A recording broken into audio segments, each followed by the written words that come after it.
Tünügün xam qaymaq chiqarsam nurg'un do'stlar mendan xam qaymaq setib oldi. Bugun men mushu xam qaymoqdan seriq may chiqish usulini olib keldim. Oldi bilan 1 kilo xam qaymoqni tayyor qilib qachiqqa qo'yib oldim. Vlogimni ko'rayotgansiz xam qaymoqning ajoyib payzligini his qildingiz deb o'ylayman. Men bugun seriq may chiqarish uchun to'liq chalg'ish ishlatdim. Sizlarmi kichikroq qo'l chalg'ish ishlatsangiz bo'ldi. 7-8 minut chalgandan keyin asta-asta bu xam qaymoqning oxirgi sag'ush rangi kirdi.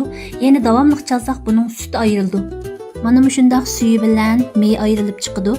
Ondan shu ayrilgan mayni qo'limiz bilan siqib turib, suyidan ayirib olamiz.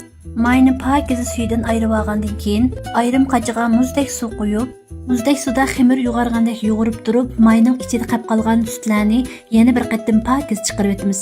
Maydan ayrilib chiqqan suyni men to'kib o'tmayman. Buningdan foydalanib men kelarki qatimlik vlogimda sizga o'xshagan bo'lk sep beray.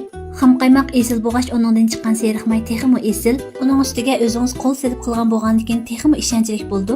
Mana qarangizlar, mushundaq may qog'ozlarga chiroyli qilib o'rab, to'nglatqining to'nglaydigan yeriga silib qo'yib iste'mol qilsangizlar bo'ldi.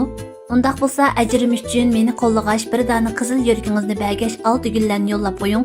Keyin qatim men topolmay qolmasligingiz uchun meni obdan saqlab oling.